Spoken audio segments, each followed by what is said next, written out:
محمودا صدق الله مولانا العظيم وصدق رسوله النبي النبي الكريم ونحن على ذلك لمن الشاهدين والشاكرين والحمد لله رب العالمين. السلام عليكم ورحمة الله تعالى وبركاته. باعث توفیق کے مدوالوں،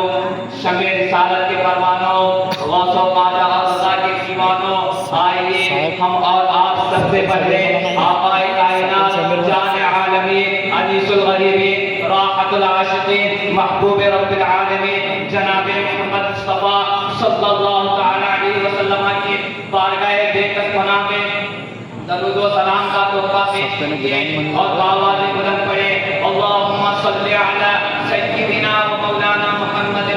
صلی اللہ علیہ وسلم منبع العلم والعلم والحکم وآلہ واصحابہ وبارک وسلم صلاۃ و سلام علیک یا رسول اللہ صلی اللہ تعالی علیہ وسلم. پیش حق مجدہ شفاعت کا سناتے جائیں گے، آپ روتے جائیں گے، ہم کو ہنساتے جائیں گے. وسعتیں دی ہے خدا نے دامن محبوب کو، جرم کھلتے جائیں گے اور وہ چھپاتے جائیں گے. لو وہ آئے مسکراتے ہم اسیروں کی طرف، خرمن عشیاں پر اب بجلی گراتے جائیں گے. خاک ہو جائیں گے عدو جل کر مگر ہم تو رضا، دم میں جب تک دم ہے ذکر ان کا سناتے جائیں گے. عزیزان قدر، رب کائنات قرآن عظیم میں اپنے محبوب کی شان و شوکت کا اظہار فرماتا ہے. ارشاد ربانی ہے عسیٰ ان یبعثک ربک مقاما محمودا، یعنی پروردگار عالم آپ کو مقام محمود پر فائز فرمائے گا. عزیزان قدر، یہ مقام محمود کیا ہے؟ آئیے اسے سمجھیں. امام فخر الدین رازی رحمۃ اللہ تعالی علیہ تفسیر کبیر جلد نمبر 5 اور صفحہ نمبر 431 پر مقام محمود کے تعلق سے بیان فرماتے ہیں انہ الشفاعہ، یعنی نبی کریم صلی اللہ تعالی علیہ وسلم کی شفاعت ہی ہے. اور تمام مفسران کرام اس کا تعلق سے فرماتے ہیں مقام محمود صلی اللہ تعالی علیہ وسلم کی شفاعت ہی ہے. اور خود سرکار مدینہ صلی اللہ تعالی علیہ وسلم فرماتے ہیں هو المقام الذي اشفع فيه امتي، یعنی نبی کریم صلی اللہ تعالی علیہ وسلم کی اب فرمایا کہ اے محمود اپنی امت کی شفاعت کروں گا. اور پروردگار عالم صلی اللہ تعالی علیہ وسلم نے قرآن میں ارشاد فرمایا عسیٰ ان یبعثک ربک مقاما محمودا، یعنی آپ کا رب ایسی جگہ کھڑا کرے گا جہاں سب تمہاری تعریف کریں گے. اور مفسرین کرام یہ بھی فرماتے ہیں کہ مقام محمود وہ ایسا مقام ہے جس جگہ کوئی دوسرے کو کھڑے ہونے کی اجازت نہ ہوگی. اسی لیے تو اعلیٰ حضرت فرماتے ہیں شفاعت کرے حشر میں جو رضا کے سوائے تیرے کس کو قدرت ملی ہے. عزیزان قدر، کتاب الشفا میں حضرت حذیفہ رضی اللہ تعالی عنہ سے روایت ہے کہ قیامت کے دن جب اللہ تعالی نے تمام مسلمانوں کو ایک ہموار میدان میں جمع کرے گا جہاں پکارنے والے کی آواز کو سب سنیں گے اور سب نظر آتے ہوں گے. لوگ اس طرح ننگے ہوں گے کہ جس طرح پیدا ہوئے تھے اور سب خاموش ہوں گے، اتنے یعنی کے بغیر کسی کو بولنے کی جرأت نہ ہوگی. اس کے بعد نبی کریم صلی اللہ تعالی علیہ وسلم کو ایک ایسے مقام پر بلایا جائے گا جہاں آپ یہ کہیں گے اے اللہ میں تیری بارگاہ میں حاضر ہوں، تیری بارگاہ کے سوا کوئی پناہ گاہ اور جائے نجات نہیں.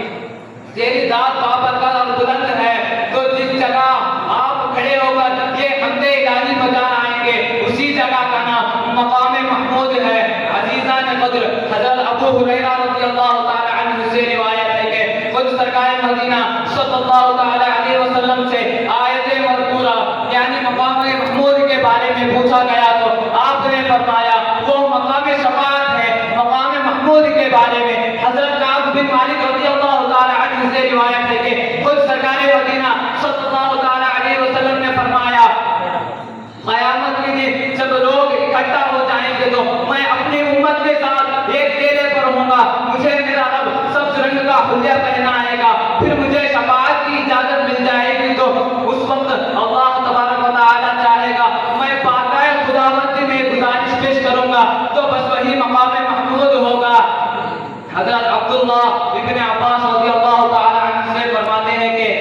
جب دوزخ میں اور جنتی جنت میں چلے جائیں گے تو دوزخ میں جانے والوں کی سب سے پچھلی اور جنت میں جانے والوں کی سب سے آخری جماعت باہر رہ جائے گی تو دوزخ میں جانے والے جنت میں جانے والوں سے پوچھیں گے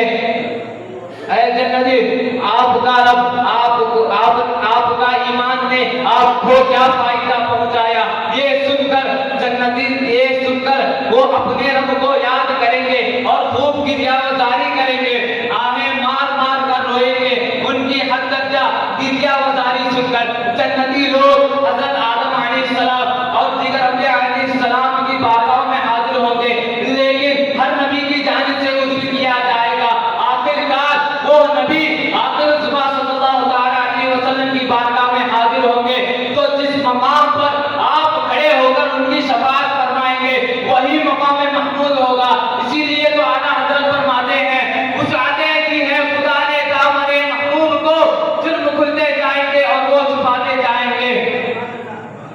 عزیزان قدر، ایک مرتبہ سرکار اقدس صلی اللہ علیہ وسلم اپنے دونوں ہاتھوں کو دعا کے لیے اٹھایا اور فرمایا اے میرے پروردگار عالم میری امت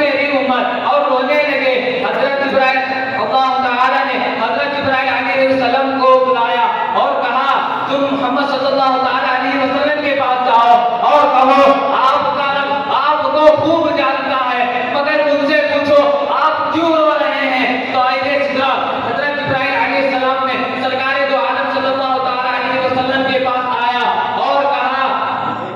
اے آقا آپ کیوں رو رہے ہیں؟ آپ نے اپنا حال بیان کیا تو حضرت جبرائیل علیہ السلام نے بارگاہ الہی میں عرض کیا تو اللہ تعالی نے فرمائے گا اے محمد ہم تجھ کو راضی کر دیں گے اور مایوس نہیں کریں گے۔ اسی لیے تو اعلیٰ حضرت فرماتے ہیں اللہ کیا جہنم اب بھی نظر ہوگا، رو رو کے مصطفیٰ نے دریا بہا دیے ہیں۔ عزیزان قدر، سرکار دو عالم صلی اللہ علیہ وسلم کے کمال شفقت کو سمجھو، کمال محبت کو دیکھو کہ آقا کے دل میں اپنے گناہ کا امت کا درد کتنا ہے، اپنی خطا کا امت کی فکر کیسی ہے، اپنی بدکار امت کی یادیں کیسی ہے کہ آپ نے پوری زندگی اپنے امتی عاشق کے غم میں روتے رہے، آپ نے پوری زندگی اپنے امتی عاشق کے فکر میں آنسو بہاتے رہے، آپ نے پوری زندگی اپنے گناہگار بندوں کو یاد کر کے آہو فغاں کرتے رہے، آپ نے پوری زندگی رب العزت کی بارگاہ میں فریاد کرتے رہے ربی حبلی امتی ربی حبلی امتی، اے میرے پروردگار عالم میری امت کو بچا، میری امت کو میرے حوالے کر دے۔ ایک ماں جس قدر اپنے اولاد سے محبت ہوتی ہے اس سے کہیں زیادہ نبی کریم صلی اللہ علیہ وسلم کو اپنی امت سے محبت ہوگی۔ چنانچہ آپ نے بعد کے ساتھ اپنے خطا کار بندوں کو یاد کیا، معراج کیا، اپنے سیاہ غلاموں کو یاد کیا، بعد قبر انور میں اپنے خطا کار عاشقوں کو یاد کیا۔ صرف اتنا ہی نہیں بلکہ بروز قیامت سب کو اپنی اپنی فکر ہوگی، لیکن محبوب دو جہاں صلی اللہ علیہ وسلم کو تمام امت کی فکر ہوگی۔ اسی لیے تو اعلیٰ حضرت فرماتے ہیں جب ماں ایک لوٹے کو بھولے کے بلاتے ہیں، عزیز بچوں کو ماں جس طرح تلاش کرے خدا گواہ یہی حال آپ کا ہوگا۔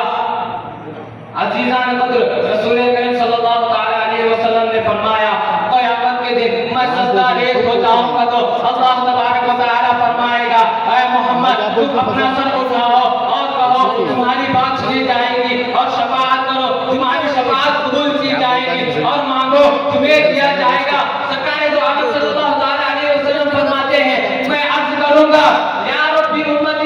امتی، فرمایا جائے گا جس کے دل میں ایک گندم یا جو کے دانے کے برابر بھی ایمان ہوگا اسے دوزخ سے نکالو، تو بس میں ایسے تمام لوگوں کو دوزخ سے نکالوں گا جس کے دل میں ایک گندم یا جو کے دانے کے برابر بھی ایمان ہوگا۔ اسی لیے تو اعلیٰ حضرت فرماتے ہیں اب آئی شفاعت کی ساتھ اب آئی ذرا چین لے میرے گھبرانے والے، میں مجرم ہوا مجھے ساتھ لے لو کہ رستے میں ہے جا بجا تھانے والے، وما علینا الا البلاغ